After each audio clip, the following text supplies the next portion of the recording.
बिस्मिल्लाहिर्रहमानिर्रहीम अस्सलाम वालेकुम। Welcome to home cooking expert. आज मैं आपके लिए क्रीम फ्रूट चाट की रेसिपी लेकर आई हूँ। क्रीम बाज़ार से लाते हैं तो वो बहुत ही ज़्यादा महंगी पड़ती है। उसको हम घर पे कैसे बना सकते हैं? घर की ही कुछ चीज़ों से बड़ी आसानी के साथ आप घर पर क्रीम बना सकते हैं और ढेरों फ्रूट चाट बना सकते हैं। हम क्रीम बाज़ार से महंगी आती है जिसकी वज़ह से हम ज़्यादा चाट नहीं बना पाते। इसलिए आज मैं आपको घर पे क्रीम बनाना बहुत ही आसान तरीके से बताऊँगी और घर की ही चीज़ों से बताऊँगी, जिसके साथ आप ढेर सारी क्रीम चाट बना सकते हैं। तो हम सबसे पहले चीज़ें देख लेते हैं। बिस्मिल्लाहिर्रहमानिर्रहीम।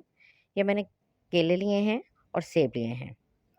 बाज़ारी जो फ्रूट चाट है उसमें केले और सेब ही ज़्यादातर इस्तेमाल किया जाता है। अब हम इसकी क्रीम पहले बनाएँगे। उसके लिए मैंने ये 2 टेबलस्पून कॉर्नफ्लोर लिया है और 1 टेबलस्पून चीनी ली है। इसको 1 कप दूध के साथ मैं अच्छे तरीके से मिक्स करूँगी। लेकिन इस चीज़ का भी ख्याल रखना है कि अभी हमने फ्लेम ऑन नहीं करनी, क्योंकि अगर हमने पहले फ्लेम ऑन कर दी तो इसमें सारे लम्स बन जाएंगे और ये अच्छे तरीके से मिक्स नहीं होगी। पहले हम इसको दूध के साथ अच्छे तरीके से मिक्स कर लेंगे। तकरीबन 2 से 3 मिनट इसे हमें मिक्सिंग में लगेंगे, क्योंकि चीनी और कॉर्नफ्लोर दूध में अच्छी तरह से मिक्स होने चाहिए। फ्लेम हम बाद में ऑन करेंगे, पहले हम इसको अच्छे तरीके से मिक्स कर लेंगे। अभी देख सकते हैं कितने अच्छे तरीके से ये मिक्स हो गई है। जो आधा कप मैंने दूध रखा हुआ था बाकी बचा हुआ, वो भी मैंने साथ में डाल दिया है। अब मैंने फ्लेम ऑन कर ली है और बिल्कुल लो फ्लेम पर इसको हम पकाएंगे। ये तकरीबन 2 से 3 मिनट में रेडी हो जाएगी। बस आपने फ्लेम को लो रखना है। हाई फ्लेम करेंगे तो ये एकदम से थिक हो जाएगी। ये देखें 2 से 3 मिनट लगे हैं और क्रीमी फॉर्म में ये आ गई है। बस अब यहाँ पे हम फ्लेम ऑफ कर देंगे और इसे ठंडा करेंगे इसी बर्तन में। दूसरी तरफ मैंने फल काट लिए हैं, जिसमें मैंने सेब और केला लिया है। आप चाहें तो सेब को छिलके के साथ भी डाल सकते हैं, लेकिन मैं छिलका इसका उतार लूँगी। और उतारने के बाद इसको बिल्कुल छोटे-छोटे पीसेस में काट लूँगी। इसी दौरान अगर आपको मेरी वीडियो अच्छी लग रही है तो मेरी वीडियो को लाइक करें, शेयर करें और सब्सक्राइब करें और साथ लगे हुए बेल आइकन को ज़रूर प्रेस करें, ताकि आपको हर आने वाली वीडियो का नोटिफिकेशन मिलता रहे। अभी देख सकते हैं मैंने सेब को बिल्कुल छोटे-छोटे क्यूब्स में कट कर लिया है और साथ में अब मैं इसमें केले भी काटूँगी।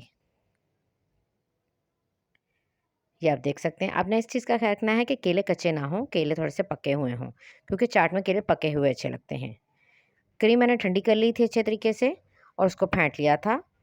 तो ये देखिए कितनी स्मूथ सी बनी है। ये सारी क्रीम मैं इसमें डाल दूँगी और इसको अच्छे तरीके से मिक्स कर लूँगी चाट में। ये आप देख सकते हैं कितनी अच्छी सी क्रीमी फॉर्म है इसकी।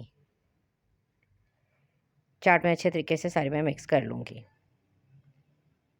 ये देखिए, ये सब मिक्स हो गई है। अभी मैंने कुछ फल साथ में काट के और भी चीज़ें रखी हैं। ये थोड़ी-सी मैंने स्ट्रॉबेरी ली है, आजकल सीज़न है बहुत अच्छा, फ्रेश आ रही हैं। ये टूटी फ्रूटी है, ग्रीन और रेड कलर की, इसको भी छोटे-छोटे क्यूब्स में काट लिया है। 2 से 3 खजूरें हैं, इनको भी मैंने छोटा-छोटा काट लिया है। सबसे पहले हम इसमें स्ट्रॉबेरी और खजूरें इन दोनों चीज़ों को मिक्स करेंगे। टूटी फ्रूटी को जब आपने डालना है उसको पहले अच्छे तरीके से एक दफ़ा धो लीजिएगा, ताकि उसका कलर जो है वो इसमें चाट में सारा फैल ना जाए। क्योंकि उन्होंने कलर लगाया होता है, तो उसको एक दफ़ा आप धोकर किसी टोकरी में रख दें, ताकि उसका पानी रिमूव हो जाए और उसके बाद आप इसको यूज़ कर लें। ये देखिए बिल्कुल छोटे-छोटे क्यूब्स में मैंने इसको कट किया और ग्रीन और रेड मेरे पास पड़ी थी, ये दोनों को मैंने डाल दिया। अब साथ में बच्चों की फ़ेवरेट चीज़ है चोको चिप।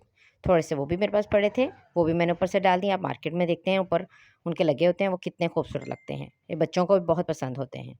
ये आज की हमारी रेसिपी रेडी हो गई है। मुझे उम्मीद है कि आपको मेरी रेसिपी पसंद आई होगी। नेक्स्ट वीडियो में मिलूँगी। अल्लाह हाफ़िज़।